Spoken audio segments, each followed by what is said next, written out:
వారిపై ప్రేమను తెలిపేందుకు హగ్ చేసుకోవడం బెస్ట్ సింబాలిసిస్. వారిని కౌగిలించుకుంటే చెప్పలేని ఎన్నో భావాలు చెప్పినట్లుగా ఉంటుంది. స్నేహితులు, సన్నిహితులు, చుట్టాలు ఇలా ఎవరైనా సరే ఒక్కసారి కౌగిలించుకుంటే చాలా అప్పటి వరకు ఉన్న దూరం దగ్గరైపోయినట్లుగా ఉంటుంది. నిజానికి హగ్ చేసుకుంటే అంతా బాగుంటుందా? అన్ని భావాలున్నాయా? అసలు అవేంటి? ఈ వివరాన్ని తెలుసుకోండి. మీరు కూడా మరి తోడుగా ఉన్నామని, అసలు ఎందుకు కౌగిలించుకోవాలని ఎప్పుడైనా అనుకున్నారా? దీనివల్ల ఏంటి మేలు అనేది ఆలోచించారా? ఎన్నో చెప్పలేని భావాలని కౌగిలింత తెలియజేస్తుంది. స్నేహితుడు, ప్రేమికులు, బంధువులు ఇలా ఎవరైనా సరే వారికి మీ సంరక్షణ ఎప్పుడు ఉంటుందని చెప్పినట్లుగా ఉంటుంది.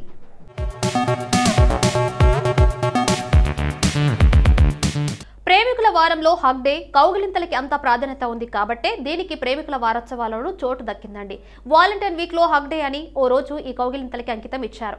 అందరి విషయం కంటే ప్రేమికుల విషయంలో కౌగిలింతలకి ప్రత్యేక స్థానం ఉందని చెప్పవచ్చు. ప్రియురాలి అలిగితేనే వారిని బుజ్జగించేందుకు ఓ హగ్గు, కోపంలో ఉంటే ఆ కోపాన్ని మాయం చేసేందుకు హగ్గు, బాధపడుతుంటే ఆ బాధను దూరం చేసేందుకు మరో కౌగిలింత, సంతోషంలో ఉంటే దానిని రెట్టింపు చేసేందుకు మరో హగ్. అబ్బబ్బా, ఇలా చెప్పుకుంటూ పోతే చాలా ఉన్నాయిలేండి. వీటన్నింటినీ కలిపి ప్రేమికులు తమ ప్రేమని ఆస్వాదిస్తూ ఉంటారు. ప్రేమలో కౌగిలింత లేకపోతే ఆ మజా ఏముంటుంది చెప్పండి. అందుకే హగ్ డే రోజున మీరు మీ ప్రేమని ఓ కౌగిలింతతో తెలియజేయండి.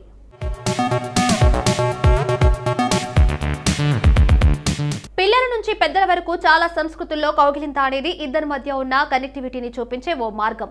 ఈ కౌగిలింత వల్ల పుట్టిన పిల్లల నుంచి పెద్దల వరకు ఎన్నో లాభాలు ఉంటాయి. అప్పుడే పుట్టిన పిల్లలకి కౌగిలింతతో అమ్మ మొదటి స్పర్శ తెలుస్తుంది. ఇక పెద్దలకి ముసలి వయసులో మేము అండగా ఉన్నామన్న భరోసా ఈ కౌగిలింత.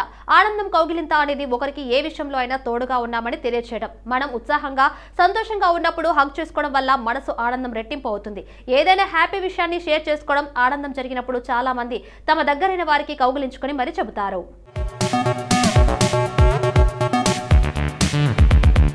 1871 భారతదేశంలో క్రైస్తవ మిషనరీ, విద్యావేత్త మరియు సంఘ సంస్కర్త అయిన చార్లెస్ ఫ్రీర్ ఆండ్రూస్ ఇంగ్లాండ్లోని న్యూ కాలేజ్లో జన్మించారు. 1901 భారతదేశ వైస్రాయ్ లార్డ్ కర్జన్ ఆఫ్ఘనిస్తాన్ సరిహద్దుకు సమీపంలో పంజాబ్లో కొత్త వాయువ్య సరిహద్దు ప్రావిన్స్ను నిర్మించాడు. 1975 భారతదేశం తనను తాను మషూచిగా ప్రకటించింది.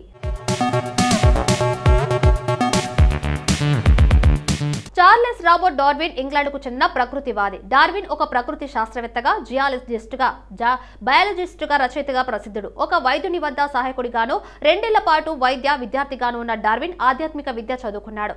జంతు చర్మాల్లో గడ్డి లాంటి వాటిని కూరి వాటిని బ్రతికున్నదిలాగా కనబడేలా చేసే పనిలో శిక్షణ పొందాడు. ఇతను భూమిపై జీవజాలము ఏ విధంగా పరిణామక్షరమ చెందినది అనే విషయంపై పరిశోధనలు చేసి జీవ పరిణామ సిద్ధాంతాన్ని ప్రతిపాదించాడు. అతని పేరును తలచుకుంటే చాలు ఎవరికైనా సరే వెనువెంటనే గుర్తుకు వచ్చేది పరిణామ సిద్ధాంతం. ప్రకృతిలో జీవజాతులు తమ ఉమ్మడి పూర్వీకుల నుంచి క్రమానుగతంగా పరిణామం చెందుతూ ఏర్పడ్డాయని డార్విన్ వివరించాడు. డార్విన్ 1809 ఫిబ్రవరి 12న ఇంగ్లాండ్లోని గ్లాస్టరీలో జన్మించాడు.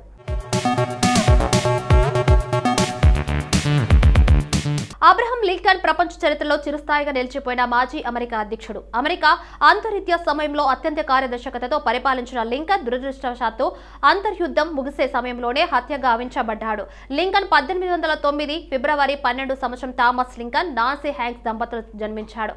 ఆయనది రైతు కుటుంబం. ఆయన పూర్వీకుడైన సామ్యూల్ లింకన్ 17వ శతాబ్దంలోనే ఇంగ్లాండ్ నుంచి మ్యాసచ్యూసెట్స్ కు వలస వచ్చాడు. ఆయన తాత పేరు కూడా అబ్రహం లింకనే. ఆయన కెంటకీకి వచ్చినప్పుడు 5000 ఎకరాలకు యాజమాని.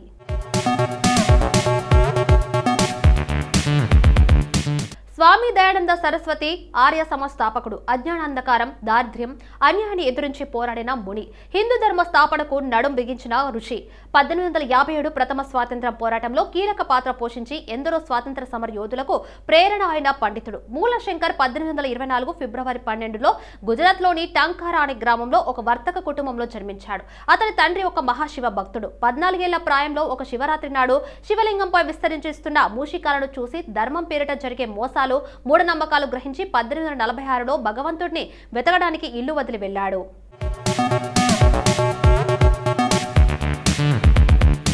అన్నా పావ్లోవా రష్యన్ బలెరీనా పురస్కారం పొందిన 20వ శతాబ్దపు నృత్యకారిణి.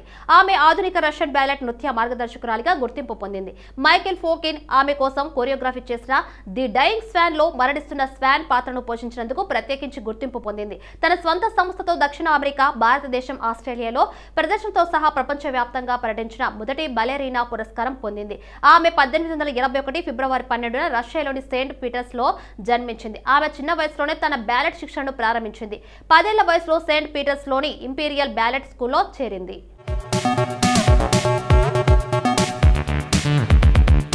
ఆంధ్రప్రదేశ్ రాజకీయాలలో భారతీయ జనతా పార్టీకి చెందిన నాయకులలో ఒకడైన సి విద్యాసాగర్ రావు, చెన్నమనేని విద్యాసాగర్ రావు 1942 ఫిబ్రవరి 12న శ్రీనివాసరావు, చంద్రమ్మ దంపతులకు కరీంనగర్ జిల్లాలో జన్మించారు. ఉస్మానియా విశ్వవిద్యాలయంలో ఉన్నత విద్య అభ్యసించి న్యాయవాద వృత్తి చేపట్టిన విద్యాసాగర్ రావు 1980లో తొలిసారిగా కరీంనగర్ లోక్సభ నియోజకవర్గం నుంచి పోటీ చేసి ఓడిపోయారు. 1985లో మెట్పల్లి శాసనసభ నియోజకవర్గంలో తొలిసారి గెలుపొంది రాష్ట్ర శాసనసభలో అడుగుపెట్టిన విద్యాసాగర్ రావు మొత్తం 3 సార్లు శాసనసభ్యుడిగాను 2 సార్లు లోక్సభ సభ్యుడిగాను ఎన్నికయ్యారు.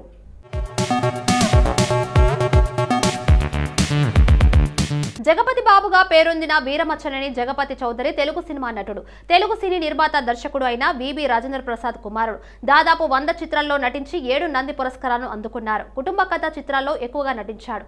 కుటుంబ కథ చిత్రాల్లో ఎక్కువగా పేరుగాంచిన కొన్ని సినిమాలతో ప్రయోగాలు కూడా చేశాడు. ఉదాహరణకు గాయం, అంతఃపురం, ప్రవరక్యుడు, లెజెండ్, రంగస్థలం, శ్రీమంతుడు లాంటి సినిమాల్లో అతను పోషించిన పాత్రలు.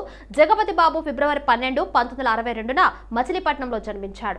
మద్రాసులో పెరిగాడు. ఈయన తండ్రి జగపతి ఆర్ట్స్ పిక్చర్స్ బ్యానర్ అధినేత, దర్శకుడు అయిన విబి రాజేంద్ర ప్రసాద్.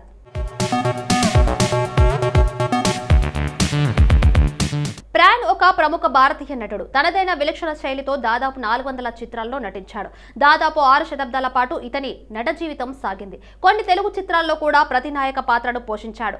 ప్రాణ్ ఫిబ్రవరి 12, 1922న పాత ఢిల్లీలోని బల్లీమరడ్ అనే ప్రాంతంలో ఒక సంపన్న పంజాబీ కుటుంబంలో జన్మించాడు. ఆయన తండ్రి కేవల్ కిషన్ సికన్ సివిల్ ఇంజనీర్గా ప్రభుత్వ కాంట్రాక్టర్గా పనిచేసేవాడు. ఆయన తల్లి రామేశ్వరి, వారికి 4 కొడుకులు, 3 కూతుళ్లు. ప్రాణ్ చిన్నతనంలో చదువులో ముఖ్యంగా గణితంలో మంచి ప్రతిభ కనబరిచాడు. తండ్రి ఉద్యోగరీత్యా అనేక ప్రాంతాల్లో నివసించాల్సి రావడంతో ఆయన డెహ్రాడూన్, కపుర్తులా, మీరట్ లాంటి అనేక ప్రదేశాల్లో చదివాడు. చివరగా మెట్రికులేషన్ ఉత్తరప్రదేశ్లోని రాంపూర్లో పూర్తి చేశాడు.